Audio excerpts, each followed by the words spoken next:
All right, welcome. If you all want to grab something to eat or some nibbles in the back and have a seat, we are going to get going. We do have some of our team that have some, well, it's really me, has a time. I have a commitment after this that I have to be back in the valley for. So I figured let's get started. So we have plenty of time to have some questions and comments at the end. But welcome. Thank you for joining us at our annual State of Solitude. As you know, we started this 4 years ago. It's kind of evolved. It started off as a Amber's Town Hall. And really the impetus when I first got here was how do I, as a new person to Utah and new to Solitude and Brighton, how do I find more ways to get to know the community and to be in conversation and community with our stakeholders? And so I'm really excited to see Jeff has really helped us transform this. I think it's much better now in the current version, but it really is intended to be an opportunity for us to reflect, to take time and reflect on the season, to celebrate our wins, of which there have been many. And every year there are many wins that we have here at Solitude.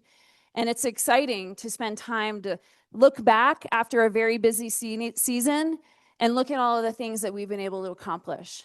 It's also important for us to look back and see where we missed, where we didn't meet what we said we were going to do, or where we fell short in some sort of experience that we were intending to deliver. And that happens as well. The last couple of things are, this is an opportunity to share with our community what we're doing this summer, key projects, because we do have a couple of key projects at the resort, and to share the insights for what is coming in the season ahead. I couldn't be more proud of this team that we have. You're going to get to hear from most of them, but this is our senior leadership team. We call this the SLT at Solitude. And we are the ones who have the ultimate responsibility for what we do here, what we deliver or what we don't. And each of them are going to share with you the things that I just outlined in their respective areas. It's a chance for you to put a face with a name to get to know them.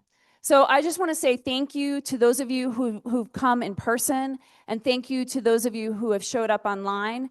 We will continue to do this year after year, continue to find ways to be in community with you and to be create opportunities to have dialogue. So thank you so much, and I'm going to turn it over to Jeff Carroll, who is our Vice President of Marketing and Guest Experience, and he's going to help shepherd us through the next several minutes as we present the State of Solitude.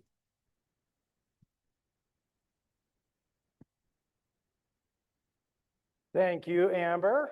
Glad to be here. I see a lot of familiar faces. Glad to have this group here. Thank you for joining us. A quick look at our agenda. Avery, I died again. Introductions. We'll introduce the team. We'll talk about our mission. We reviewed this last year. It's kind of new to us last year, but I'd like to hit on that to remind everybody what our mission is because it's important to us. A quick hit on our people, season highlights, the misses, how we engage with the community, and then we'll hear from most of our department heads on what's going on in their world, okay? So let's get started with introductions. First of all, we all know Amber Broadway, Resort President and COO. Next is myself, Jeff Carroll, Vice President of Marketing and Guest Experience. And then we have Jack Harris. Raise your hand, Jack, Director of IT. Marlon Stewart is the Vice President of Sales and Lodging. And I'm sure a lot of the homeowners in this room know Marlon very well. Scott Cherry, Vice President of Resort Operations. This guy is so shiny and so new. Vice President of Recreation Services is Scott Lee. He's been with us for like, what's a month? 3 weeks, 3 months. 3 weeks, 3 days, couple hours. He just got here. He just drove in. Yeah, I've seen it before. Steve Holtai, who couldn't join us tonight, is our Vice President of Finance. Tara Jerome, Vice President of Food and Beverage. And then finally, we have Wendy Rand. She's also new, not quite as shiny as Scott, but she was new to us in, I don't know, was it November, October? Okay. So there we go. Yeah. Anyway, okay. So let's talk about our mission real quick. We looked at this last year, and this is important to us. Provide a welcoming experience rooted in adventure and discovery. I like to dissect that a little bit and talk about what that means to us and why this matters. So this is it. Again, a recap on last year, but welcoming matters. And it matters more to us now than it probably ever has, right? Different cultures, different beliefs, different abilities, right? We want to be a place that is welcoming to everybody, whether you're here to ski or bike or watch or see or eat or play or do or whatever, right? Because we're rooted in adventure. If you've been here, and you people have, there's no end to the adventure, the skiing and the snowboarding and the biking and the playing and the hiking, and it's endless, right? And discovery. We feel like we have a place that gets better the more you know it, right? And so when you get on that mountain and you find a new line to ski, you find a new place to hike, you find a new route to ride your bike, it is endless discovery. I like to say it's terrain that rewards exploration. Okay, so sorry. We're going to hit on, and I'm going to have Wendy join me here shortly because she's going to add some highlights to what I'm about to talk about. We haven't talked about our employees much in previous presentations, but we did a couple things this year that we kind of like to pat ourselves on the back a little bit, that we're really quite proud of, and that also lend towards the guest experience. So these things matter. Obviously, they matter. They matter to our employees. They matter to the employee experience, and then they matter to the guest experience. So the first thing we did was to put together what we call the Solitude vibe, right? Now, this is essentially a culture statement. It's not uncommon for a business or a corporation to put together a culture statement, right? We did it very thoughtfully, I'd like to say. Our culture statement was developed to define what it's like to work here. But I think even more importantly, it provides guidance on what matters most to our employees, right? What matters most to the employee experience here.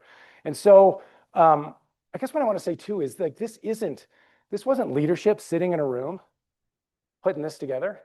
This came of many conversations with our employees and our frontline employees and employees at all levels to really understand what the employee experience means to them and how that's translated in our culture, and then how we can define that culture and use it as a guiding light, right? And so I know you all can read, but we are passionate about mountain adventure, enriched by genuine community and small town charm. With our can-do attitude, we crush it daily as we connect through hard work and play, encouraging all to arrive as you want to be. And you can see that we bring it back to the brand experience, right? As you want to be is how we want people here to arrive, as a guest as they want to be, as an employee as they want to be, different viewpoints, different opinions, those all matter. And that's the Solitude vibe, okay? And so we're going to take that one step further. I am not going to go through this whole thing. Really what I wanted to display here was this idea that when we wanted to identify the culture here, right? When we wanted to grab hold of the culture and identify it, we wanted to understand how that affected the guest experience. And so the word vibe isn't just something we made up. When many of us look at the reviews that we get from our guests, vibe is a word that comes up again and again. I love the vibe. It feels local. It feels small town. This is a cool place to be. Vibe, vibe, vibe. We hear it again and again, right? And so our culture is our cool vibe, right? Well, it turns out that we can kind of play with that word a little bit and ensure that our employees are making our guests feel valued, that they are informative. Our guests are informed because our employees, right, if we're doing our job right, know what's going on and can answer questions. They're safe, right? If we can encourage them to be safe, then the guest experience is safe and empathetic. What do our guests want?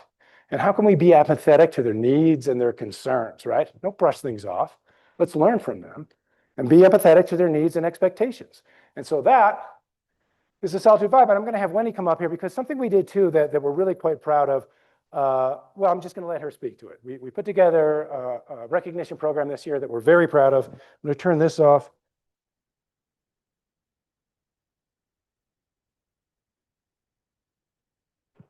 Thank you. Hi, everyone. I'm Wendy Rand, the Vice President of People. And in support of the mission and the vibe that Jeff was just talking about, we also introduced new values this year to our employee base that really are the foundation of our people practices and support that vibe and mission. And so in Q3, we took our years of service event of the past and we elevated it and reimagined it and supported the new values and created a signature event for the resort, which is now known as the Eagle Awards. So for this event, we created special moments and experiences for our employees who were celebrating any 5-year milestone. In this case, it was 5 to 35 years in this first year. And we provided them a formal plated dinner, honored them with heartfelt speeches, photo montages, commemorative gifts, all in the presence of their families, friends, and leaders. So this is an example of how we truly brought the vibe, the essence of the vibe in our culture to life this year in an elevated way.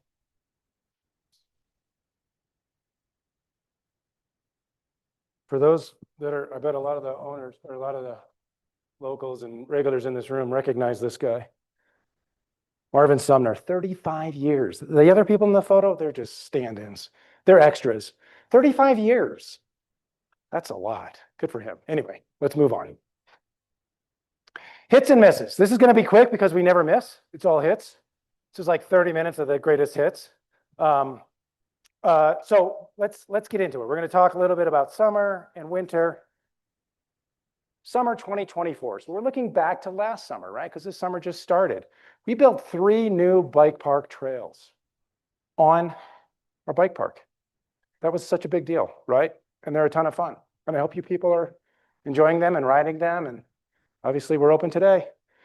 The big Cottonwood Canyon Brew Fest, right? Had some ups and downs, but last year that just proved to be a huge event. Now, guess what happens tomorrow and Sunday? Big Cottonwood Canyon Brew Fest number 2 or 3. 3, Tara? 3. So, but man, it really blew up last year in a good way. Our bike park Twilight Thursdays proved to be incredibly popular. So last year, as we ran Moonbeam until 8 p.m., just great crowds. And it turned out to be a lot of fun because on the same evenings, we were doing our movies. We'll do it again this year. So good. And then a lot of the live music that we've done, traditionally we've done live music in the village just behind Stonehouse. We moved some of those concerts, some of those live acts over here to Moonbeam. And so we had a Moonbeam edition. Very successful, a lot of fun, easy access, right? A lot of times we're talking about how to provide easy access. If the parking's there and the music's there, that's a lot easier, right? Okay, so that's summer. I'm gonna grab, let's jump to the next one because I think it's winter. I'm gonna grab something. I have a prop that I forgot to get out of my bag because this is fun for us. Give me 1 second. Okay, so number 1, longest season in Utah, 183 days. Out of the last 4 seasons, 3 of those, Solitude has had the longest season in Utah. I don't know if anybody in this room has ever heard of Snowbird, but yeah, not anymore, Snowbird. 80 days of 8 a.m. lifts. That has been very successful and very popular, and it helps mitigate some of the traffic in the canyon, right? If not everybody is coming up for a 9 a.m. lift, it makes traffic in the canyon a little bit better. But also one of the things is it really supports this idea of sessioning, right? Like if I can get here at 8, make a few laps, I can still get to work, 10 or 11 or whatever it might be. A couple new food and beverage outlets, the Sluice Box. And I'm going to let Tara speak to these a little bit more when she gets into her section. And then grilled cheese at the Red Wagon by Coca-Cola. She'll get into that more. We hosted the Wasatch Powder Keg. This was January. That was the 2025 U.S. National Ski Mountaineering Championship. It's huge. These people that won this, these are our next Olympians, right? Because Skimo is going to be is it the next Olympics? I'll let Marlon talk a little bit about what an NPS score is and why that matters. We had a 21% reduction in parking reservation days. Generally, that was good. We're going to talk a little bit more about that. And then improved ski bus depot and departure experience. Did you guys, anybody here notice how cool this was down here? Down at that bottom picture there? As we set up a more structured line and a better way for people to wait. And if I've been waiting here the longest, I get to be the first one on the bus. That's the experience that we were trying to create, right? While also providing some seating, while also providing some fires for a nicer experience. There's not enough buses, and we know that, right? But if you're going to have to wait for one, we did what we could to make that experience better than it's been in the past. And I think this year was a real win. And then the 100-day club recognition. Now, really, this was our recognition program for frequency visits. Is there anybody in this room that got one of these awesome belt buckles? You know, I see a few hands, right? Ski 100 days and you join the 100-day club. But even before that, and we had a lot of fun with this, and our guests really loved it, was, how did we do this here? We did a 10-day visitation, a 20-day visitation, and a 40-day. We're going to keep expanding on that and rewarding people for visitation because it's fun, right? It's fun. Okay, what's next here? Summer, where we missed, summer and winter. All right, there's a few here that we missed on. Guess what? We won when we reduced parking reservation by 21%, but we also missed. And the reason that was a miss is because in doing so, we didn't align with what Brighton was doing for parking reservation days. And a lot of our spaces available, and this is not Brighton's fault, we love Brighton, but a lot of the spaces that were in our parking lot were occupied by Brighton skiers, right? We didn't have a reservation day. It was easier to park here. If you park here and get on the bus, you can ride to, and this, if you don't know this already, pretend I didn't say it, just wipe that out of your brain. You can ride that bus up to Brighton. All right, so we kind of missed in the fact that we didn't have the alignment we should have had for Brighton, right? We're going to get better at that, okay? Paid midweek parking was not our most popular move. Listen, it's been and has been and will continue to be important to us to reduce the amount of traffic in the canyon. One of the ways we have done that is through reservations and by incentivizing carpooling. And so with intentions being really toward reducing traffic, even during weekdays, and putting fewer cars and fewer emissions into the canyon, and increasing vehicle occupancy, we kind of landed on paid midweek, and we stayed there. Brighton hasn't been doing it. Alta wasn't doing it. Snowbird's not doing it. We heard about it. We understand. It was terribly unpopular, okay? Message received. Scott's going to talk about some early season snowmaking and conditions when he stands up here. The exit of the Main Street Terrain Park. We love the terrain park, and I know not everybody does, but we do love the terrain park. But that exit and coming out onto Main Street and with the traffic kind of coming from both directions there wasn't our best. We can do better, I think. We're talking about some ideas. Okay, so the Big Cottonwood Canyon Brew Fest was a big win last year, but guess what? We didn't have enough tickets, didn't have enough vendors, didn't have enough beer. We're way better this year. 2 days and more of everything. And then we are not going to take blame for the UDOT tire sticker program. Generally speaking, we're all in support. This is what we want. We want the right vehicles with the right tires in the canyon. And we are supporting UDOT very much so in this program. Why we consider it a bit of a miss is I feel like we, Solitude, Brighton, the town of Brighton, could do more to help facilitate the delivery. I think the number they came out with at the end of the season was 34,000 stickers distributed. If anybody here had the pleasure of getting stuck at the bottleneck at the base of the canyon on a traction law day because they were spending a lot of time checking cars, 34,000 stickers equated to almost nobody. You know, on a day when I'd come through with my sticker on, I'd have the opportunity, once I got through the intersection, to sort of sneak through, but I was one of only a very few people. Most people aren't getting stickers. The people who are visiting frequently aren't getting stickers. It's creating a bottleneck at the base of the canyon. It's at the very tip of being a good idea, but it's not quite there yet. And I think we're in a position to help educate and facilitate UDOT a little bit better than we've done in the past. Okay, what else we got? How we've engaged with the community. It's important for us to stay engaged with the community. Amber spoke about that a little bit. We put a lot of work towards engaging with our community. Our community is you. Our community is the town of Brighton. Our community is Salt Lake and the area. Our community is skiers and outdoor recreators and people who care about big Cottonwood Canyon. And so we express that in a number of different ways. And I apologize for reading, but some of these mission statements, I think, describe things better than I possibly could. So discover winter. And we do that in cooperation with Ski Utah. We had 11% more participants this year than we did last year. So the participation rate is growing, right? Discover Winter, their mission is to foster a lifelong love of skiing and snowboarding among Utah's ethnically diverse community. We'd love to support that, right? Share Winter, a 41% increase year over year. Share Winter establishes a national network of partners committed to getting more kids on snow. It's hard not to support that. The Skimo Championships, that's not a revenue generator for us. Visit Salt Lake had this amazing ski joining event down in Salt Lake City. That was our snow. We built that bad boy. The Utah Pride Center, we're engaged with them in numerous ways, including, was it last week? We were participated in the Pride Parade with our friends next door, Brighton. The Asian Association of Utah. So we've been supporting that group for a couple years and have been attending the Utah Asian Festival. They're a great organization, right? So as they put it, they are an intersection of two groups.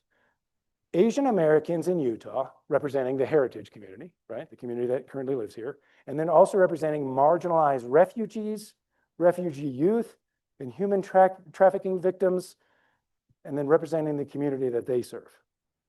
So they've proven to just be a really good partner, and we enjoy supporting them, and we enjoy showing them what we are offering up here at Solitude. The Solitude Fund is an opportunity for us to provide financial assistance for employees, really grants, right? These aren't loans, for employees and for community members in the town of Brighton. We just recently completed a big Cottonwood Canyon Highway cleanup.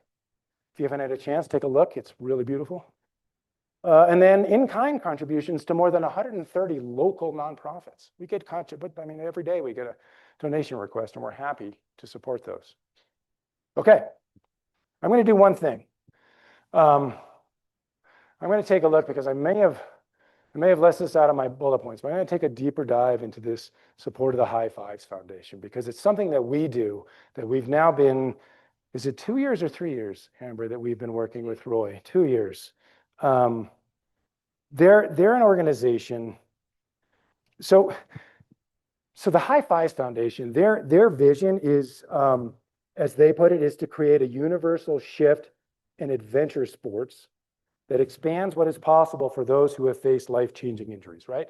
And so the idea there is anybody who has suffered from any sort of life-changing injury, whether it's physical or mental or traumatic brain injury, High Fives gets them back and recreating again, right?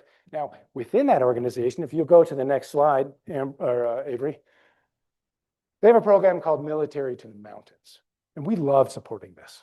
And that group was here in April, and they brought a group to Solitude in April. These are, well, as you can see there, right? It introduces veterans and first responders to the healing effects of skiing and snowboarding, right? So these are injured. I think everybody here on this last trip were veterans. I'm gonna have Avery play a little video because I think, and this just tells a really quick story. It's 45 or 60 seconds long. But Roy, the founder of High Fives, does a great job of just explaining the impact of Military to the Mountains. So if you'll hit play.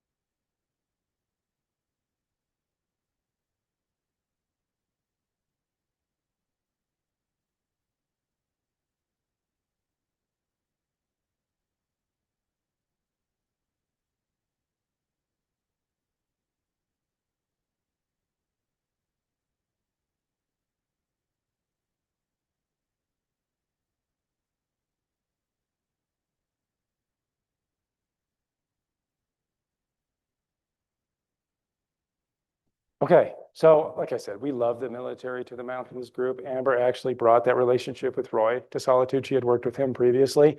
He is, if you've been here for the pond skim, Roy, who started that video, Roy has been our MC for a few years, for a couple years now.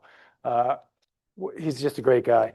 But one of the highlights from that trip, I think he told me that pretty much everybody on that particular trip had never been on snow before. I think it was two individuals, maybe three, who, with their adaptive equipment, competed in the pond skim, right? So these are guys that have been skiing now on adaptive equipment for just a number of days, are suddenly jumping into the pond skim. And so to me, it just feels like evidence of that group of people just feeling empowered and welcomed and excited to participate. And so we're really glad to do that. One of the things I'd also like to point out, because I don't think I included that in here, is that Military to the Mountains, that visit here is funded by the military pass that we sell at $199 this year, $199 for a military season pass. It's good all winter. Every dollar of that goes to funding Military to the Mountains. So no profit, no revenue goes towards us. Everything goes towards Military to the Mountains. Okay, so with that, what I'd like to do is jump to the next slide. We're going to bring Scott Cherry up to talk a little bit about operations.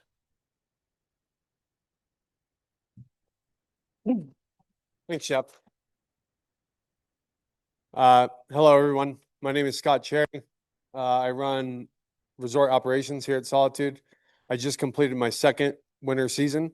I've been here for 2 years, this coming up November. Next slide. So our current summer projects, new and improved snowmaking supply line. I think this time last year, I had a conversation with y'all about us pulling our water from the creek, Big Cottonwood Creek, and a lot of debris flowing into our snowmaking system, causing pump failure. So what this new snowmaking supply line does is we'll draw a pipeline from Twin Lakes, similar to what Brighton does, all the way to our pump house, and we'll be getting a cleaner source of water. And we'll still have our old system as redundancy, but we will hopefully improve our early season conditions significantly. It'll also include or increase water flow gallons per minute, although our total allotment of water has not changed.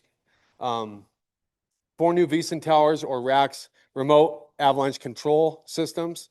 Currently we have 4 in the Honeycomb Canyon up on Fantasy Ridge. We're going to add an additional 4 down that same line. Hopefully this speeds up the process of us being able to offer Summit earlier and Honeycomb Canyon, Honeycomb Return earlier. And then improvements to the disc golf course. So we recently we purchased all new baskets. So we've got 18 new baskets. They're not out yet. We're also in the process of doing some realignment with our new bike park trails and so forth. So you'll see those probably right after the 4th of July holiday with new alignment, new baskets. And then coming next winter, free midweek parking. We kind of synced up with Brighton on this. We teamed up because they're our neighbors. And this is just going to really improve our experience midweek. So we're very aligned with Brighton and Big Cottonwood Canyon. Solitude Bike Park, summer of 25. We've added, with help from our lift maintenance team and our supplier, we've added 20% more bike carriers to Moonbeam Express. This will hopefully eliminate so much congestion down here in the base area, especially on Thursdays and now Tuesdays, because we've added a second twilight on Tuesdays. We're in the process of building a new green-blue trail that's happening right now, and we're also offering Link as pedestrian free. So the pedestrian, not a bike rider. If you're a bike rider, you're still going to have to pay for a lift ticket, but pedestrians can ride Link for free. And that's just to ease the need for shuttles and then easier access to the village on a day-to-day basis. And then, Jeff mentioned the exit out of the terrain park. I just want to touch on that real quick. That feedback was given to me about mid-season, and me and my terrain park manager, we reevaluated it. We stood up there. We watched flow of traffic. We added hard fencing. I think we're constantly looking to improve the experience in and out of our terrain parks. So just know that we did put a new process in place at the end of that season, and I did see the benefits. We saw the benefits of that. So That's kind of all I got, Jeff. I think that's your thing. Yeah, good. Thank you, everyone. Thanks. Thank you, Scott. Okay, we're going to jump to lodging with Marlene Stewart.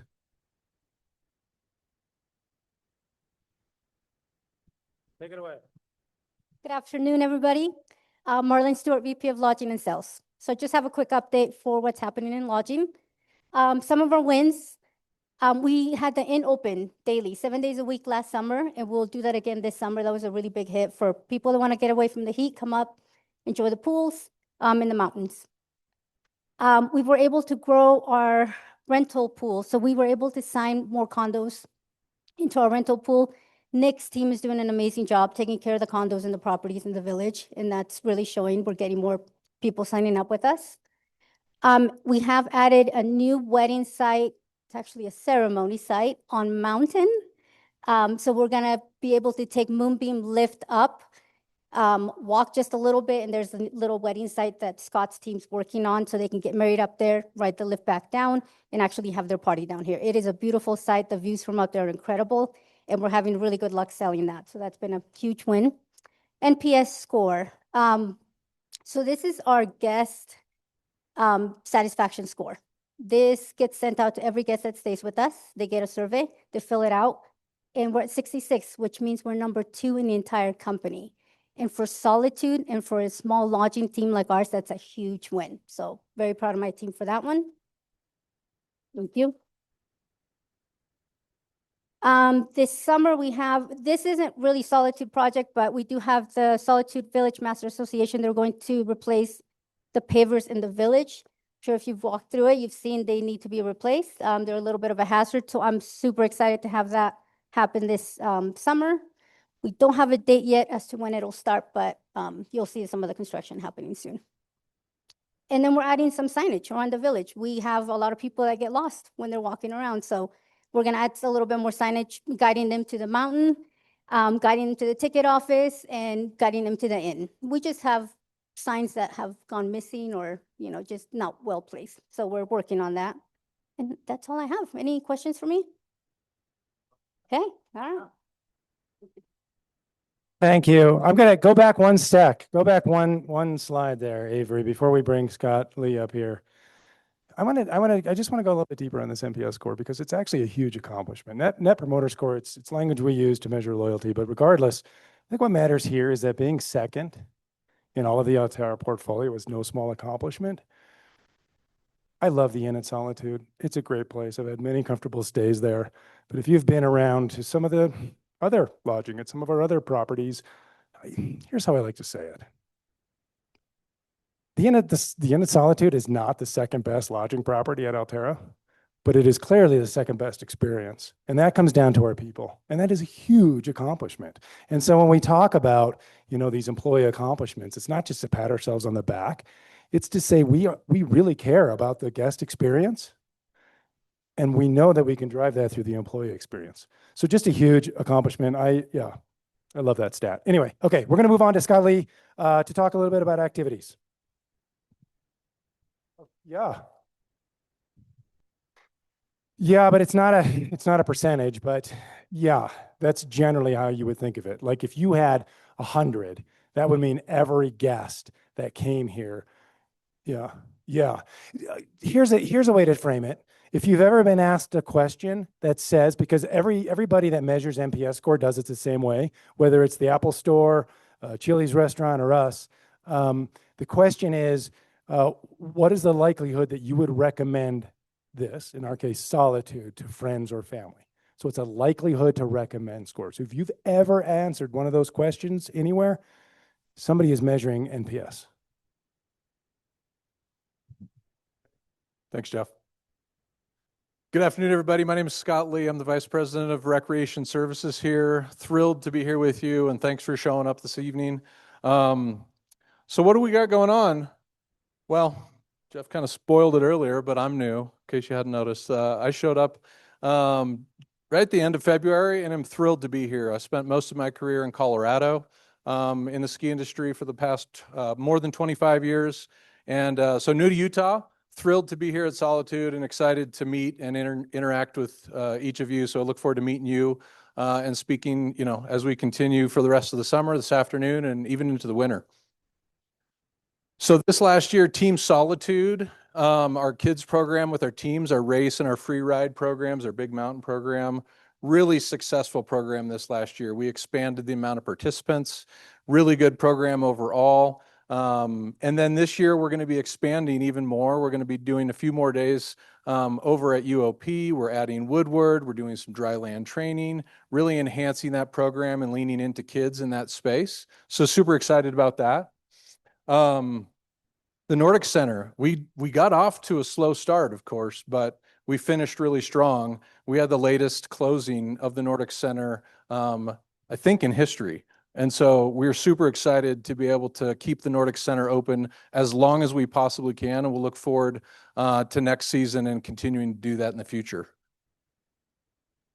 That's good, right?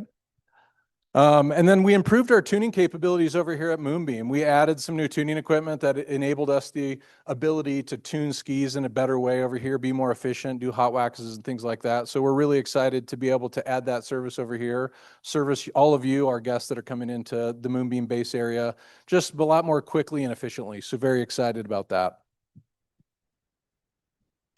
What do we got going on? Well, Scott Cherry mentioned it a minute ago, in case you didn't catch it, but we added another twilight. So this year we're going to be doing Tuesdays and Thursdays. Really excited about that. We know everybody loves being up here and interacting with us and just being able to spend time up here. So we're thrilled to be able to do that this year for this coming summer.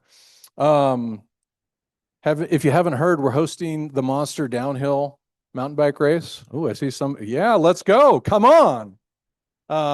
Clay's joining us this afternoon as well. We're excited to have him. We're planning. It's going to be a fantastic, fun event. We're really thrilled. I hope all of you come and experience it. It's going to be something that you haven't experienced here in Utah before. It's going to be really spectacular. So please come join us. And then if you were walking up here earlier and you looked over here, you may have noticed our new inflatable ninja course. So again, just adding more opportunities for kids to come up, families interact. So we've got a new inflatable ninja course that we're going to be adding to our adventure park this year. We're thrilled. I tell you, my son loves it. He was been talking about it for days and was stoked to come check it out. So just continuing to enhance our summer opportunities, activities, and to give people the opportunity to be outside and spend time here at Solitude. So thank you so much, everybody. I appreciate it. Thank you, Scott. If you'll go back one, when I think about that ninja obstacle course, I was just thinking to myself, first of all, don't bring your samurai sword to that. It's inflatable. Right? Maybe we need a sticker for that, but even better, maybe you need to earn a sash. You could be like gold or yellow or blue or black. The head sash. Oh, Tara knows more about ninjas than I do. Okay. Well, I apologize. So we're going to move on to food and beverage. Tara Jerome is going to talk to us about what's happening in her world. Thanks, Jeff. Hello, everyone. Obviously, this is why you're all here, to talk about food and beverage and really see what we've got going on. And it's the most important part of what we do here, obviously. So here we go. So some big wins for us this year. We obtained our hotel liquor license as a resort. That enables us to be able to give us our own bar licenses, be able to be a little more flexible with the private and public events that we're able to do. And it gives us just a little more flexibility with a very strict, very tough Utah group that we have to deal with. So that's great. We did open our newest bar. Our only bar on the mountain is called the Sluice Box Bar. Raise a hand. Who went? Oh, yeah. Okay. All right. So we need it out there more. It's at upstairs, Upper Last Chance. It's going to be open the weekends this year, but we did get it open about early February. It is the only place on the mountain that you're able to get liquor or High Point beer or wine. So we're really excited about that. We'll talk a little bit about what that's going to be this winter, but pumped to have that. We also did grilled cheese out of our Red Wagon. That was down at Eagle this year. We had a couple different types of grilled cheese. You were able to get a $5 beer, and then the idea was pocket sandwich. You're riding on the lift. You have your grilled cheese. Ooh, what's better than that? So there was that. And then we also really embrace and are really proud of the signature events we're able to do here at Solitude. So food and beverage obviously has a very big part in a lot of what we do, not only public events, but private events. We get to have a great opportunity to host all of the private groups that come here as well. And that's really special. So we had our second year of Red Bull Cascade, which was awesome. Pond Skim is always a huge hit, and we love to have it. Hopefully more fun and bigger parties next year. So summer projects. We're gonna do a slight remodel here in Moonbeam Lodge. Moonbeam is our busiest lodge for those that you know. It's also our smallest. We have more people in here. We want to get them up to Last Chance and up to Roundhouse, but they do spend the majority of their time here. So we are going to remodel the cafeteria side and the point of sale side. So it's hopefully a little more streamlined, a little more space, and a little easier to get in and out. So we're really excited about that. We're also going to be adding some ledge tables or high top tables around the windows here. And so we're going to add about 25 more seats to this location. So people can just sit there and have a quick beer and a sandwich and then get back out on the hill. So we're really pumped about that. Next slide. Okay, so summer 2025, we're here, we're doing it. We've got Little Dolly open. It's going to be open 7 days a week this year. We're doing tacos, we're doing iced coffees, we've got our dirty sodas, we've got a bunch of waffles, we've got a bunch of great stuff in there, so please go check it out. We will be opening Argenta Pub. For those that are in the know, we'll open that on the twilight nights. So Tuesdays and Thursday nights, I think it's going to be a great hit. Some snacks out of there as well. And then we'll also have Thirsty Squirrel open. I want to hit that. In the village, we'll have the Squirrel open live music every Friday. And then we will be doing the occasional community karaoke and open mic nights that we started last year. So I'm really excited to continue that. And then this upcoming winter, again, here at Moonbeam Lodge, we feel like this is the place that we can have a lot more impact. So we're really looking at the food we're offering here. We're looking at how the kitchen works. Hopefully a little more diverse food offerings, a little more inclusive into dietary restrictions, and a little healthier. So we're going to really work on that, and I think it's going to be really positive. Again, the Sluice Box Bar. So we'll have it open all winter. It'll open on December 12th with the rest of Last Chance. It's also going to be the home to our Bloody Marys. So think all the awesome things that you could put on a Bloody Mary. We're going to put it on there. We're going to have fun bar snacks. It's the best view on the mountain when you're drinking a beer. That view out of that window down the canyon, that does not get better than that. So please come check it out. We're super, super excited to have that up and running. And then we're really going to try to embrace some less expensive beer around the mountain. So I talked about Eagle and the Red Wagon, $5 beers, but we're going to also have that every place we sell beer. We're going to lean into $15 pitchers. It won't be all pitchers, but we'll have at least one type at each location to really embrace those other people, the people that aren't looking for like that high-end craft beer experience as well. I think that's it. Okay, go food and beverage. Thank you, Tara. If I had to pick out some buzzwords from that, I heard Bloody Mary, I heard wine series, I heard cheap beer. It's kind of a theme, right? You got a thing going on? Yeah, an alcohol thing. Anyway, we're going to move on to parking. So Amber's got a few slides here that she's going to go through to talk about a subject that I think is probably on a lot of people's minds. I'm going to hand it over to her. Thank you. And just a big shout out to the team. Thank you so much for sharing. I think when you sit here and listen, I couldn't feel more proud. We've done a lot. We've continued to do a lot. And there's nowhere for me to put my water. There's no shelf. But really proud of the team. So I just want to give them a big round of applause and thank you so much. An awesome year. And the work goes beyond this group, right? We're here to represent, but we are supported by 720 employees roughly in the winter. We're about 375 employees in the summer. And so all of those individuals are supportive underneath us, and we couldn't do what we do without them. So I did want to do that. All right. When I get nervous, I write things down. And I've written a few things down. Also, I realized I neglected to introduce myself, which is a little embarrassing, but I'm Amber Broadway. I am the president and chief operating officer here at Solitude, and I've been here for 4 years. Feels like 40, but I came here for the Northeast and my family. Some of you know, I brought my 2 young daughters who, when we got here, were 1 and 4, and they're now, I feel like they're 15 and 18, but they're turning 5 and 8 this summer. And, Utah is home. And I don't know that we'll be here forever, but I know that my family has fallen in love. It's not hard to do. I know a lot of people come here from elsewhere and they don't leave. And there's reasons for that because it's a pretty special place. So I just wanted to share that. Up here on the next slide, we're going to talk about, we have put forth a proposal. Maybe you've heard. I don't know. Maybe you've heard. There's been a little bit out there, a little bit. Solitude has put forth a proposal, and Solitude, we're the source of truth on what we are doing and what we're not doing. Okay? And I think it's really important that we remember that. And we haven't gone out in the public spaces for reasons. We've been working on something. There's still a lot of work. There's a lot of unknowns.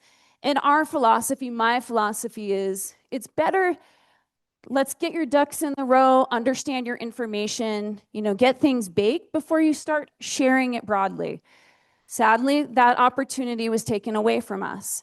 That's okay. But that's what we're going to do today, is we're going to get right with what we are doing, what we're trying to do, and what we're not trying to do. Okay. So this is the Solitude proposal. And I think it's no surprise. I think we'll go to the next slide. I don't think it's a surprise to anyone that Big Cottonwood Canyon has a traffic problem and a parking problem.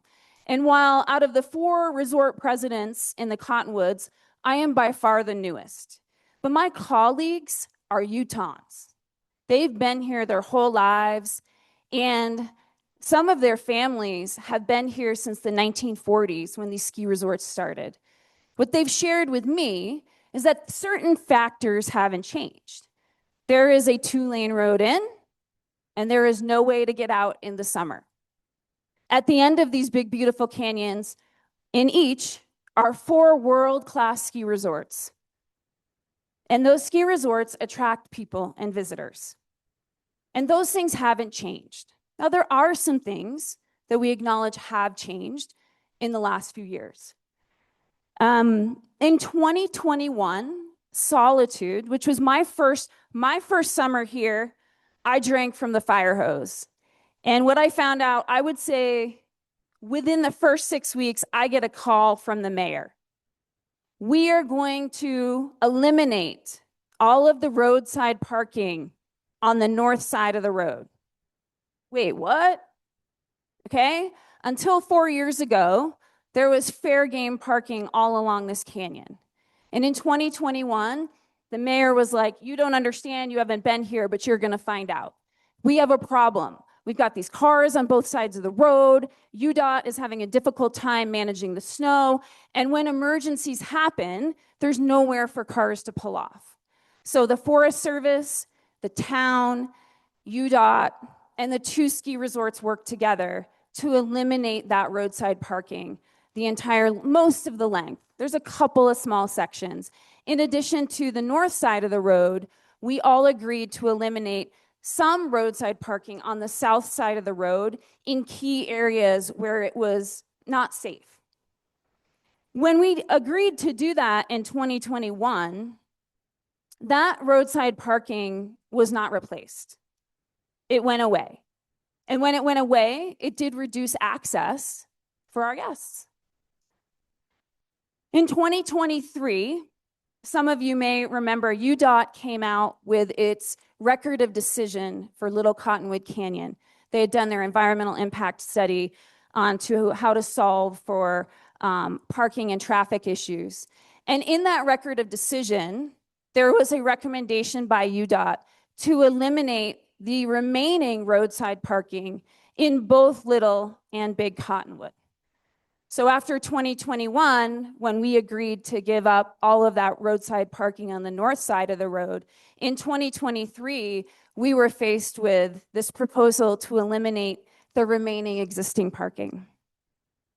Since my arrival in 2021, there has been no shortage of feedback from town employees, UDOT, UPD, UFA, the Forest Service on the frustrations with the public safety issue of roadside parking. So even though we did some good, there still remains an inordinate amount of frustration. The challenges with plowing the road, the challenges with families and people walking in the road, the challenges that remain with emergency vehicles being stuffed up and not being able to get through. We are now in a position where we have acquired 12 acres of land across the street from the village. This is off of the old Stagecoach Road. And what we are doing, I think you can go to the, no, we'll stay on that one. We'll go back. We are putting forth a proposal. And we're calling it a proposal for the very reason that that's what it is in its current state. It is a proposal. It is not something that we're attempting to ram down anyone's throat. It remains a proposal that we are offering. We don't have a lot of things that we can offer. But what we do know, we know that we are likely the main attraction for why people come and park on the road. We do acknowledge and we partner with the backcountry community. We know there's plenty of backcountry users who like to park on the road to access different parts of the canyon. Totally acknowledge that. We have a great relationship with Wasatch Backcountry Alliance. We allow them to do shuttles to our resort. But most of the people that come and park on the road are coming because of the resorts. And we also know that it creates a public safety issue. It creates an environmental issue with erosion and runoff. And we feel we have taken it upon ourselves, as we have done for years and decades prior, that it's our job to try to solve for the problem we're creating, to put our money where our mouth is, as we have done in many ways. And many of you in the community know what we have done to try to solve and improve the problem. This is our proposal that we're putting forth, a proposal that we would fund. Okay, I think we'll go to the next slide. We feel that this proposal will improve roadside safety, the public safety issue out there, the dangerous conditions that some people allude to because of roadside parking. We would like to take the remaining existing parking in the road, and we would like to put it into a new parking lot in a contained location. This can clear the shoulders for the plow to better maintain the road. This can also help with emergency vehicles. We would like to be able to give first responders full access. We think by eliminating the cars on the road, it would also allow for fewer cars weaving in and out on busy days when you have hundreds of cars on the road and it's time for them to leave. Their options are to pull a UE, or if they can't pull a UE, they're headed up to go around the Brighton Loop. And we all know the Brighton Loop can be the source, a pinch point for where bumper-to-bumper traffic exists. We would, by not having cars on the road, it would improve the view shed. It would also allow for better non-vehicular traffic, such as biking. Okay, next slide.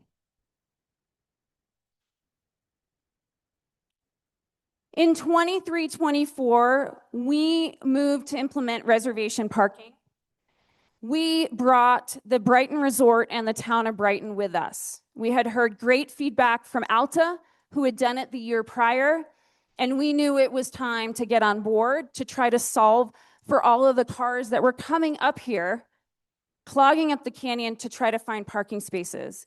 And we were turning away up to 500 cars on peak days. Those cars were then either circling or hanging out, or they'd have to go down canyon to come back up canyon, all of which are not great for the environment, nor are they great for the experience in the canyon. When we introduced our reservation system, we cut uphill drive times by 60%. So that first year that we did all of this, the 3 entities, it was a game changer. And most people who live in the canyon or frequented us regularly gave us tremendous feedback on how much better the morning arrival experience was. Now, arguably, reservation parking doesn't change the exit experience. Okay, we know that, we acknowledge that. I will say that the traction law checks this year, the tire checks, which we are 100% supportive of, I think did kind of undo some of that good we did, right? Because it now is kind of creating bottlenecks, but that's going to get sorted out. They're going to figure out the right layout for that, and it's the right thing to do. And as we improve the sticker program, I am confident that that will be a better experience. By placing the lot here, what we intend or what we would propose is we would manage it the same way that right now the town manages a small section of the road. This opportunity would be to manage all of that available parking in this parking lot. The reservation model then allows to continue the control of flow of cars coming here in the morning. We don't want more cars to come than there are spaces. That's not good for the people that get turned around. It's not good for anybody. Okay, next. Environmental impact.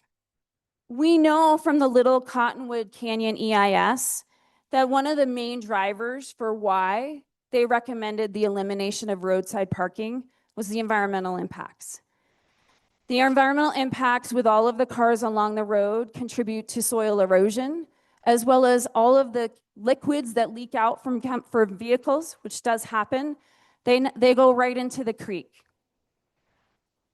By putting all of these cars in a contained location, we would build to the current standards, and we would build to ensure that there's oil-water separation in the runoff from this parking lot. That would then remove the contaminants and allow the runoff to go back into the creek in a more clean way, which is better for our watershed. We feel by condensing this traffic in one location, it's going to be better for the overall footprint. And while structured parking, and we're using that word as organized, not necessarily structured, it helps preserve the scenic byway that we've talked about. Now when you're driving up, you don't have to look at all these lines of cars. And it enhances, we believe, that it enhances a more sustainable approach.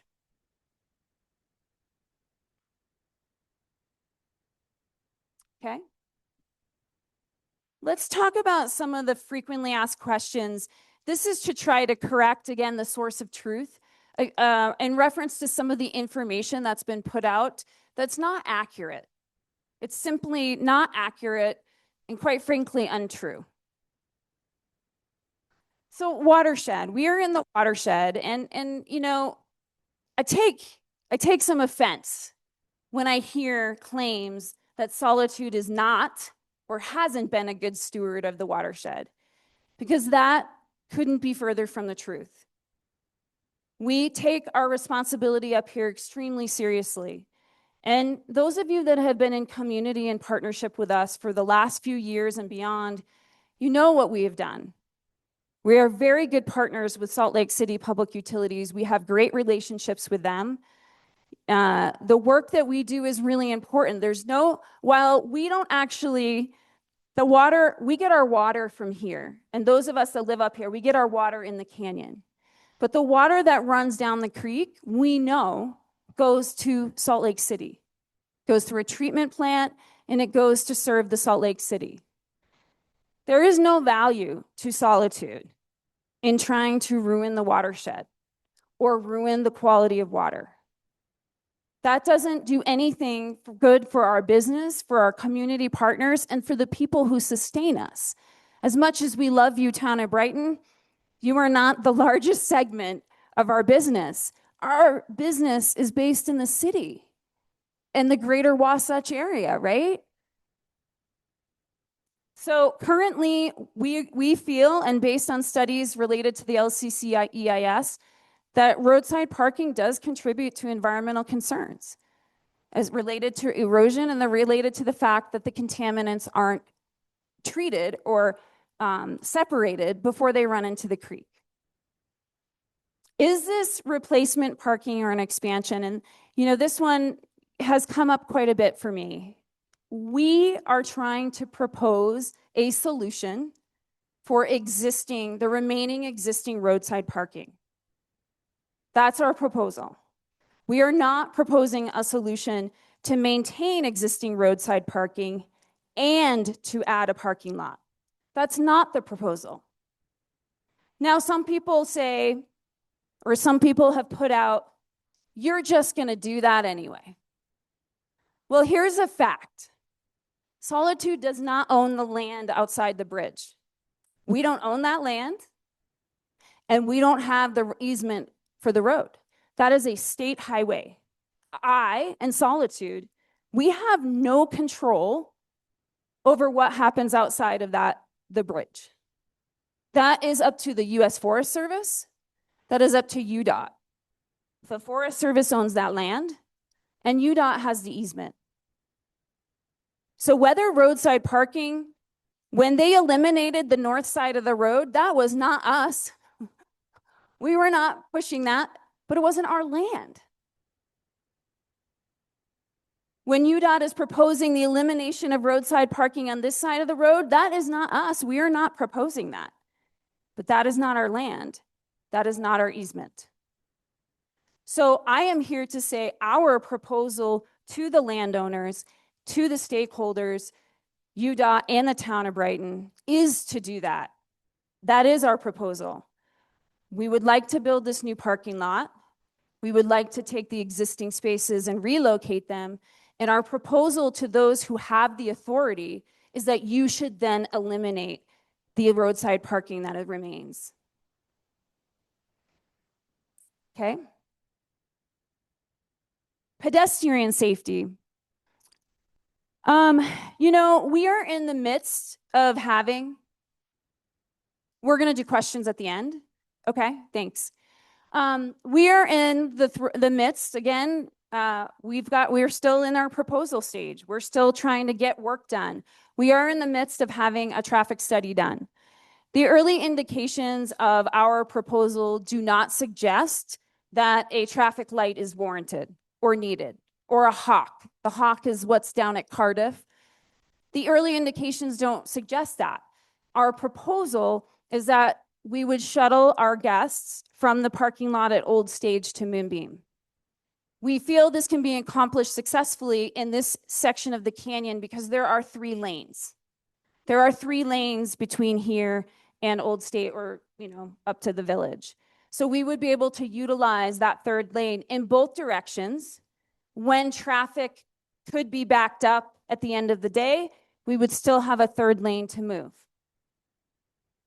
We will not prohibit people if they wanted to walk. I imagine some hardy individuals may want to walk from this location to the village. I think it's unlikely that many will choose to walk back because it will be uphill, So we think that the shuttles will be able to accommodate most of the connectivity to this proposed parking lot. Is this a precedent for even more development? So is this resort expansion? As some of you know, Solitude is roughly 37, just under 40% Forest Service land. So we're 60% private, 40% Forest Service. When you're on Forest Service lands, you have to have something called a special use permit. Okay, that's a part of what we do when we lease lands from the federal government through the Forest Service. You have to have a special use permit. And through that, there are it is a very onerous document that has certain stipulations. In that document, what we do know is, there is no current approval to expand on Forest Service lands. So the Forest Service is not going to allow you to expand your boundary on their lands. That doesn't apply to private lands. Now, one thing some people ask us is, well, why aren't you doing this here? Right? Right? We'll get to that. Why aren't you doing this here? It's a wonderful question. And the answer is the Forest Service will not allow any new parking on their lands in the Cottonwood Canyons. And Solitude's base area, we're sadly an upside down resort. Where I come from, the Forest Service owns the peaks, which is the wilderness, and the resorts own the base. That is not true here in Utah. The Forest Service owns our base area lands. And we are not able, under the current structure and current laws, to build more parking in this location. So is this a precedent? Right now, we don't see this as a precedent. If you follow Big Cottonwood Canyon, there's not a whole lot of land for sale. So it isn't as though Solitude is in the market to go buy parcel after parcel after parcel. We're not doing that. There's really we don't have interest in that, and there's no value to us to do that. We did acquire this parcel because it was the last remaining of a sizable acreage that was near our resort. There is nothing else that we've seen that's likely to be of interest to us. So we don't have any plans to go purchasing other parcels to do further development. And again, I just want to keep coming back to that this is our proposal to solve for the existing spaces that remain for roadside parking in Big Cottonwood Canyon. Okay. I think, is there another slide? Okay.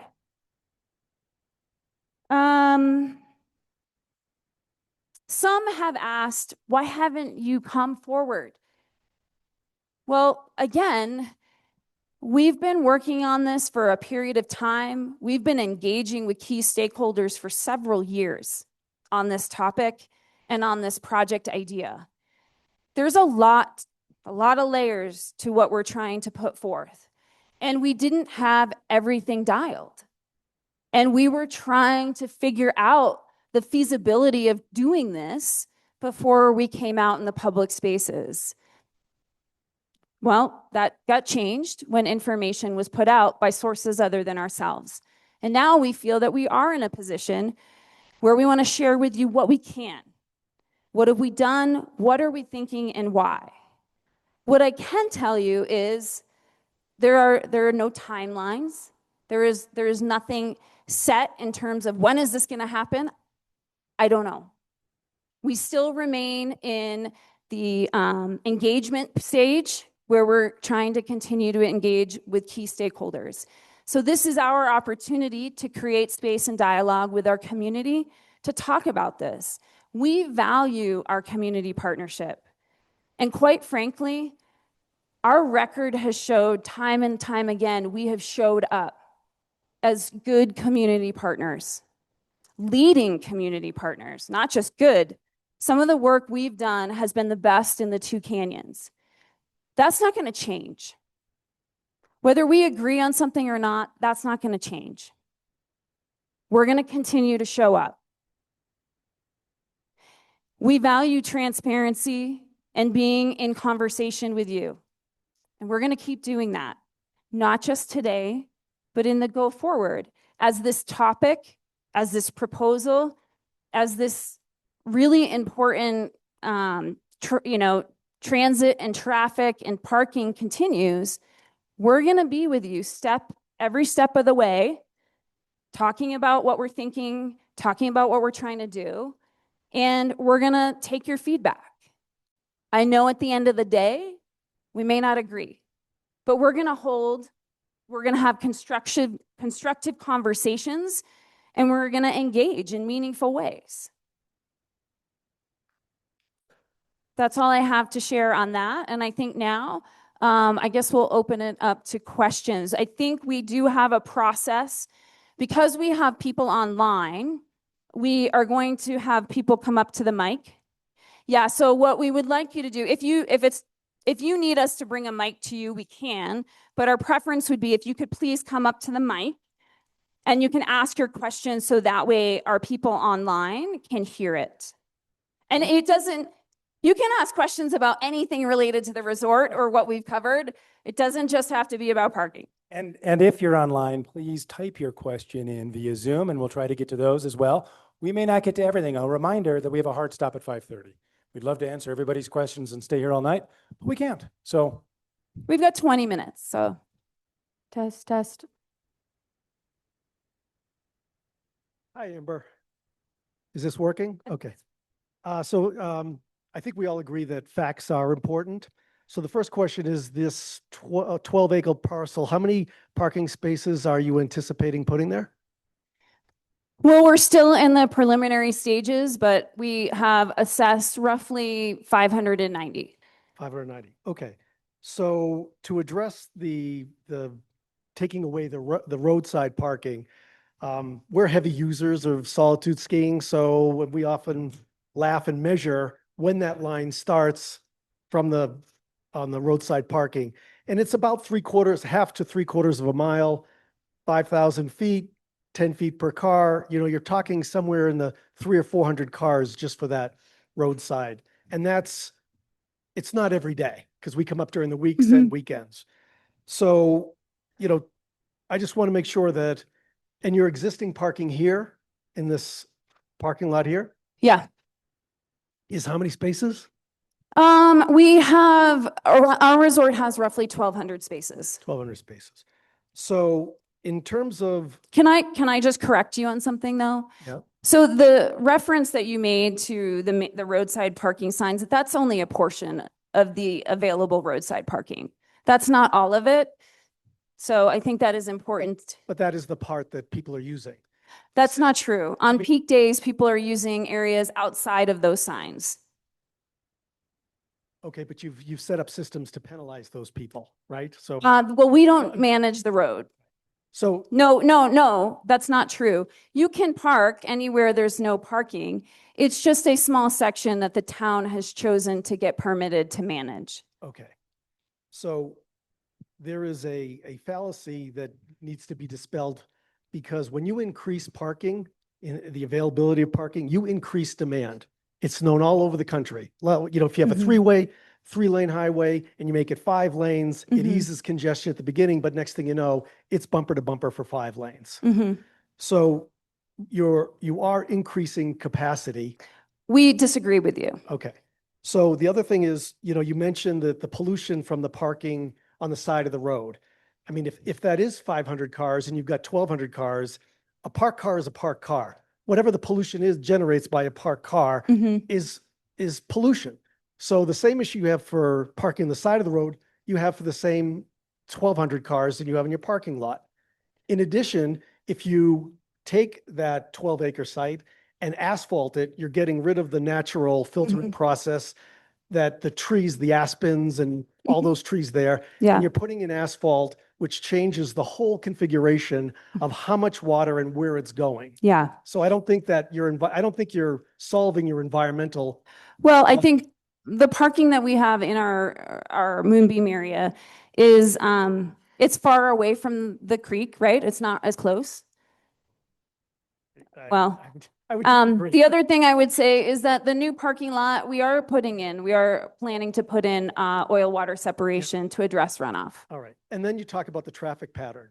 I mean, it's human nature. We see it at Deer Valley. We see it all over the place. People, not everybody's going to take the shuttle. They're impatient. Yeah. So I'm really kind of curious as to how that shuttle is coming back and forth. The people are coming back and forth. All right. Okay. So I'm just questioning. Okay, your we do have a lot of traffic. people. Yeah, I hear you. We still have traffic study work that we need to do. Thank you for your comments. I'd like to add one thing though, right? Because we were talking about pollution. And I think one of the important things that everybody needs to understand or be aware of is that when the environmental impact study was done in Little Cottonwood Canyon, no small part of that, It's hard to hear, I think. no small part of that talked about how much pollution was created by roadside parking and the erosion of the roadside, right? So if we take them off the roadside, we remove that erosion. Hi. Quick, simple question. Have Yeah. you pursued the option of trading the 12 acres with the Forest Service? We had not pursued that. That was pursued. A land swap was pursued in 2018 or 19. And the Forest Service at that time was a different parcel. And there were several reasons why the Forest Service at that time was not interested. That was years ago, so would you consider?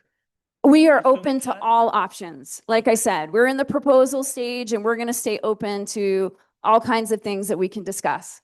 Yep.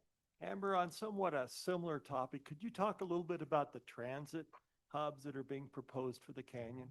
Yeah, so the Big Cottonwood Canyon Environmental Impact Study, the BCC EIS, not to be confused with the BCC MAP, is in the process of proposing to move the bus depot from inside our parking lot to the road, as well as at Brighton Resort, moving their, well, really kind of expanding their bus depot. So we are in collaboration with UDOT on that initiative and remain very supportive. We think that's a great initiative in order to maintain good flow of the UTA buses. We don't have any timelines. I don't believe the BCC EIS has been finalized. I don't think they have an ROD yet. All right. So I'm excited for the expansion of any sort because we do have a problem. I think that when will we see a visualization of a blueprint? I think that might help put a lot of ease into that to see where these things are wanting to be implemented and then where projected road closures will be on that south side of the road. Because, and just getting that visually, will we see that upcoming? We don't, again, we're still, we still feel like we're in the throes of working with stakeholders, but yes, as soon as we feel like we're in a good position to share more broadly what things look like, absolutely. Thank you. Hi. So first I want to correct a fallacy Okay. and then, all right, better? All right. So first I want to correct a fallacy and then I ask a question. So I was a researcher at Ford Motor Company for 30 years working on vehicle emissions. Okay. Modern vehicles have mostly sealed system. I don't think anybody here has lately changed their transmission fluid or their differential oil. And oil change intervals have gone from 3,000 to 5,000, now 10,000. So these cars, unless something's damaged them, are not dripping oil. They're not polluting the side of the road when they're parked. They are polluting the road when they drive up because of tire abrasion and brake abrasion and exhaust emissions. And brake abrasion has been a problem. About 10, 20 years ago, San Francisco found that things in their estuaries were dying and they traced it back to brake wear. So having more cars come up, even to a parking lot, is going to be more, make more brake wear and actually be more damaging. The vehicles aren't polluting the road when they're parked on the side. So that's the comment. The question is, it seems to me Big Cottonwood's the poor stepsister here, right? I mean, I didn't hear what you said. Sorry. Big Cottonwood is like the poor stepsister. Oh, okay. Little Cottonwood, Alta Snowbird, they're smiling, right? They're slated to get a gondola to bring people up.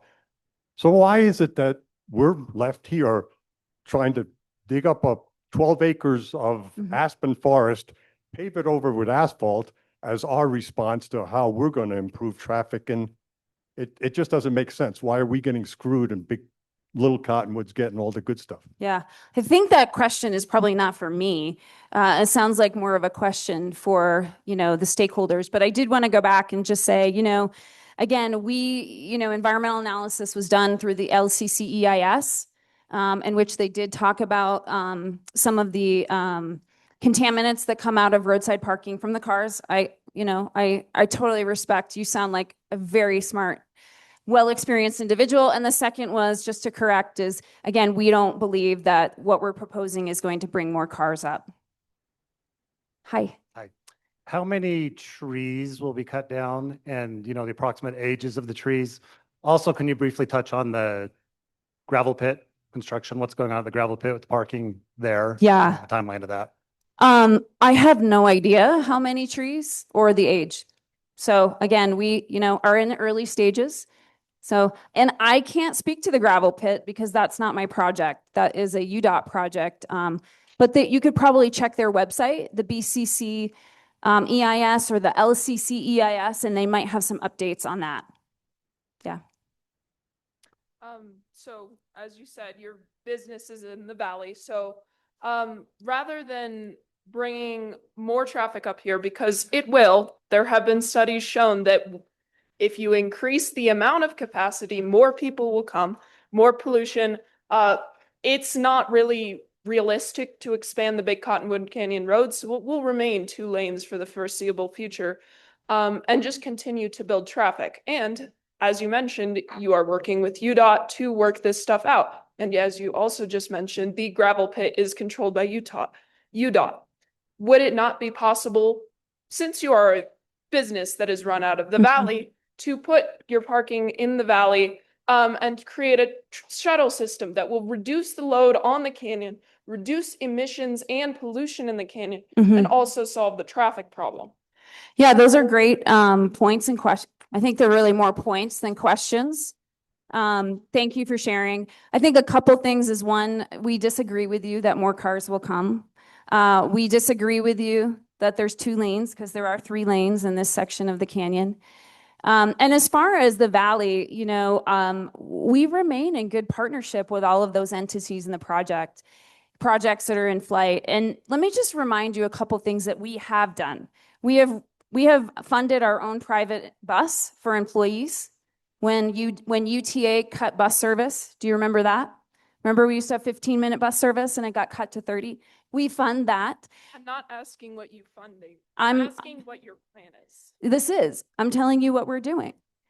And I think it's important that you hear what we are doing. And what we are doing is we are putting investments into private employee buses. We do private employee shuttles. We rent spaces in the valley to support carpooling for our employees and to try to keep them out of the public UTA lots. So that's already in flight. Those are investments that we're making to try to keep more cars out of the canyon. Well, if you're making that for your employees, I don't see why you can't do that for the public.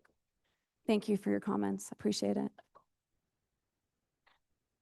There's a couple comments in the chat about who are the key stakeholders. Yeah, the key stakeholders for us remain UDOT, the Forest Service, UTA, UPD, UFA, the town of Brighton, our employees, our homeowners. And then do we have a permitting process we can speak about yet? Is there a lead agency and will there be an EIS, environmental impact study? Will there be an environmental impact study? Yeah, so an EIS is typically done on public lands because this is private land. We will pursue the permitting process that exists here in the town of Brighton. There is a very formal process by which you have to go through permitting. It goes through, their zoning, and their municipal services district handles their permitting process. So we will engage in that. We will follow all current applicable laws and policies. One thing I didn't hear you address with the new lot is bathroom facilities in that lot. Yeah. Will be bathroom facilities. because Yeah, that's absolutely, out of 500 plus cars, there's going to be hundreds of people urinating out of that parking lot. Yep, we agree with you. We'd love to put in flush bathrooms over there. We do have the water to do that. The sewer is there. Right now, our water permit does not allow us to go across the road. So that would require a partnership with public utilities. But, absolutely in our proposal would be, we would at the very least be putting in porta pots for the winter that we would maintain. Because we agree with you. Yeah, I mean, that's why we have porta pots at Eagle, is because we know even people that park at Eagle aren't necessarily going to make it back here. So absolutely. Next question is, none of this addresses the 5-hour red snake getting down the canyon and the safety issues involved with that, especially for residents who actually have to time everything in their lives from Yeah. airport departures and everything based on that Yeah. 5-hour snake. No, you're right. There is still some challenges with the exit of the canyon at the end of a busy ski day. And, our employees experience that. I experience that. And I'm very aware of the challenges that our local residents have as a result. Okay, the last thing I have to say is you did say two contradictory things. You're very proud of your public outreach and your community outreach. But earlier you did say that the town of Brighton isn't a big enough base of your customer support to really warrant consideration. So those two things are in contradiction. In your list of community outreach things, besides the AA meetings, there is nothing for the town of Brighton. So that might be something to consider. Yeah, I think that's really an unfair statement. And I think maybe we should sit down and have a conversation. I'd be happy to share with you the many things that we've done here in the town. And maybe if you don't know them, we need to do a better job of sharing that. You did say in your speech that the town of Brighton customer base isn't much of your base. That's not what I said. I was referring to the watershed. It is. It is. I was referring to the fact in terms of how we caretake the water, and that the reality is, as much as we love the town of Brighton, a lot of our business base, our skiers and riders, the large quantity do come from the Salt Lake City. I did not mean that as a slight, and it seems as though you felt that way. I know apparently others did too. Okay, well, I apologize for that for sure. That doesn't mean that the town of Brighton community isn't important or an important part of our business. So I apologize if I offended any of you. So I wanted to start by commenting kind of what you had said at the end of your comments that I think often goes underlooked. I appreciate your transparency and your push for dialogue. Having a State of Solitude meeting like this every year is a big deal. And I don't know of any other resorts here that are doing that. Thank you. And talking about difficult things is difficult. Yeah. So thank you for doing that. Really appreciate that. As far as, there are a lot of things I could talk about that aren't parking that are really awesome. Thank you. I just want to say thank you for all the things that you are doing. And with that caveat, I will go on to the parking. Okay, yep. But with similar to how someone else mentioned that we've got a parking lot that we built down in the gravel pit, and that's outside of your jurisdiction, similar to how the roadside parking is not your call. It makes me wonder, is it something you've considered postponing in a way that having input and trying to influence how that is done, that might obviate the need for more parking up here in a way that once this area is paved, it can't be reclaimed? My hope would be that rather than replacing the current amount of parking, that both resorts in the canyon could actually have a goal to have fewer parking, but get more people up here with buses and carpooling, et cetera. My fear is that once you build it, they will come and they won't ever go away. But thank you. Thanks, Chad. I appreciate that. Those good comments. Hey, I have a couple of non-parking lots. Yay, non-parking. Are you going to eliminate blackout days for base pass holders next season? Yeah, we did that last year. That will stay in effect. Okay, and at your first town hall, you mentioned night skiing might be in our future. Is that still? Brian, are you trying to get me run out of town? Well, no, I think. Because I think there's a few that are ready to vote me off the island.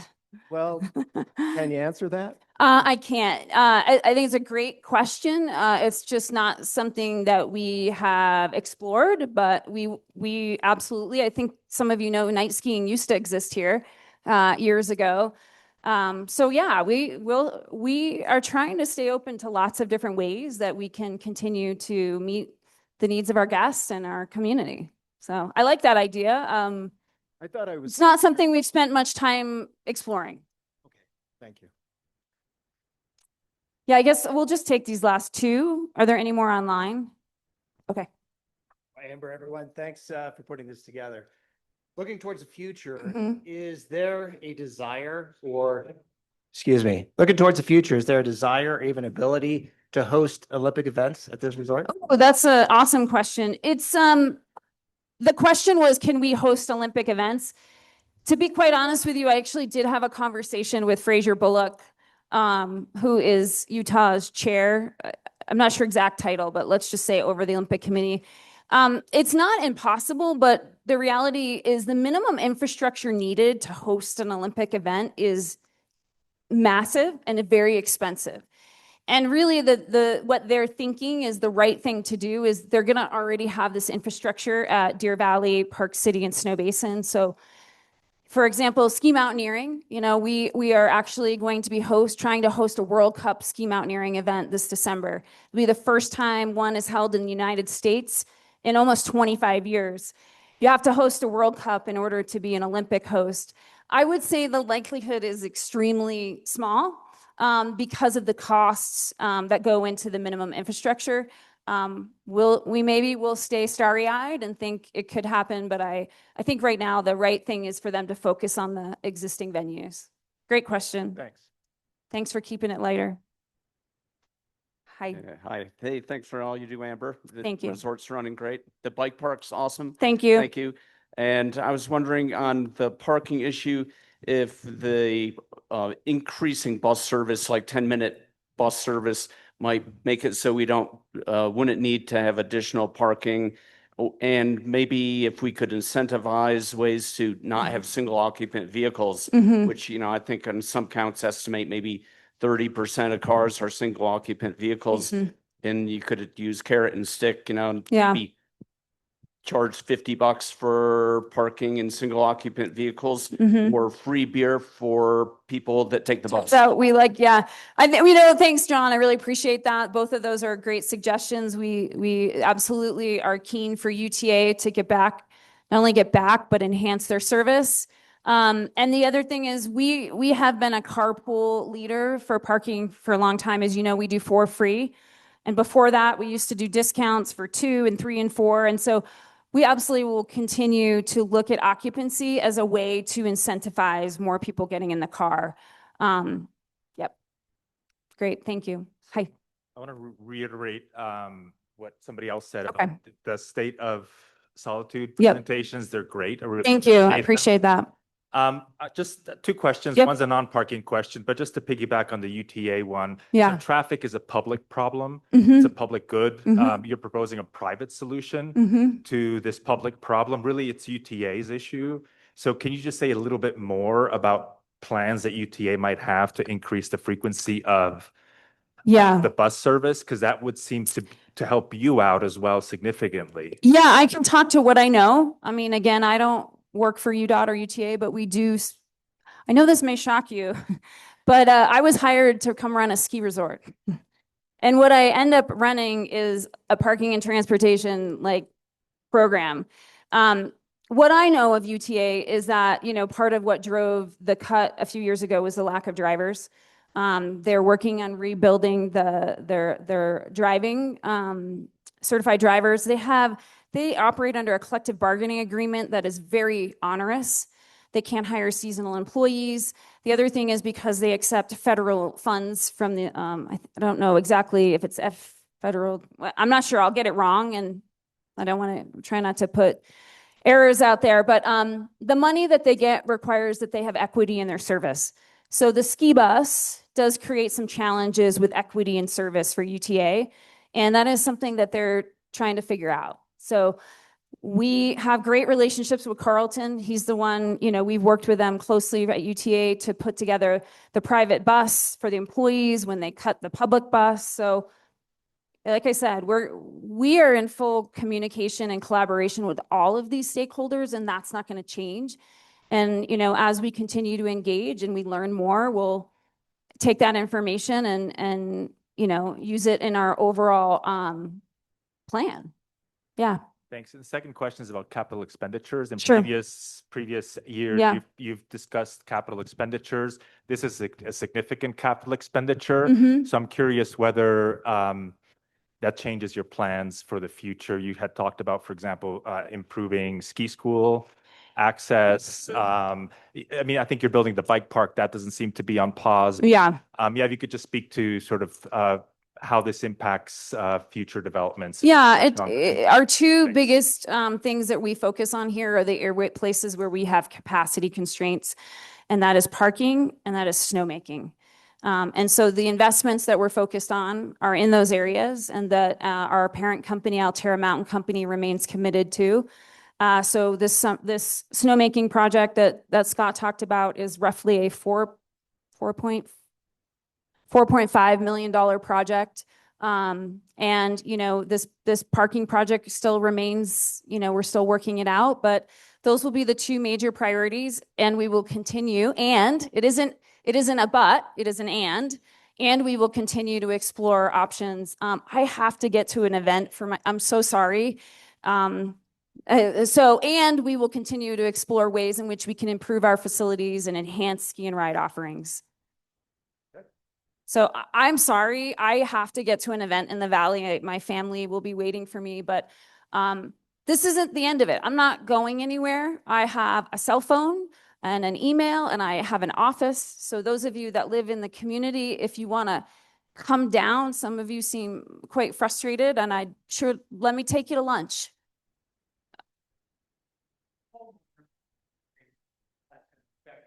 Mm-hmm. Yeah. Yeah, I mean, is that what you want? Okay. Again, it's the people who live on Old State are an important part of this. Obviously, that road and intersection would need improvements. That's not our land. So again, we'd need, other entities would have to look at that. But when we make it further in the process, we will reach out and talk to you about what's going on and make sure we can try to listen to your concerns and do our best to address them. I'd just like to say thank you so much. Again, love to have more conversations with people. Come, I'll take you to lunch. You can still not like me, but it'd be great to get to know you and learn a little bit more about each other. And again, if I offended anybody, I'm really sorry. I certainly didn't intend to do that. I really appreciate you showing up. I really appreciate you asking good and hard questions. I'm gonna have to go home and put my feet up after this. And we're gonna stay in conversation, and we're here. So we'll continue to hear your thoughts and ideas and some of the very specific questions that you want to know more about. As we get that information, we'll share it and we'll talk about it more. So thank you very much. Yeah, Amber's gonna go. I'm sure that some of this team will stay for a few more minutes if you have questions of us. And we'll wish Amber a good night. Thank you, everybody.